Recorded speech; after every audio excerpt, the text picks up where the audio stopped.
বেশ কয়েকদিন ধরেই বরের আবদার ছিল লুচি খাবে, কিন্তু এই ভ্যাসভেসে গরমে লুচি কি করে খাই বলো তো।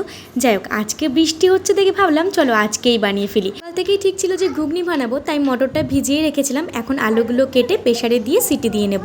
বরকে সকালবেলায় যখন জিজ্ঞেস করলাম যে ঘুগনির সাথে কি খাবে বলো, ও আগেই বলে কি লুচি পরোটা হলে ওকে আর দেখতে লাগবে না, ও এগুলো খুব পছন্দ করে। এদিকে তো ঘুগনি বসিয়ে দিলাম, এদিকে দেখি যে হলুদ আর ধরে গুঁড়োটা ফুরিয়ে গেছে, ভাবলাম একটু ঢেলে রাখি। আমার বরের মধ্যে না এই জিনিসটা খুব ভালো, কোনো জিনিস ফুরিয়ে যাওয়াটা পছন্দ করে না। যে কোনো জিনিস ফুরিয়ে যাওয়ার আগে আমাকে বলো, বা কোনো জিনিস খেতে ইচ্ছে হলো এখনই কিনে নিয়ে এসে সেটা বানাও, সেটা একদমই নাও। ঘরে জিনিস মজুত করে রাখবে, তোমার যখন মনে হবে তখন সেটা করে খাবে। তো এটা কিন্তু ওর বাবার থেকে পেয়েছে, মানে আমার শ্বশুরের থেকে।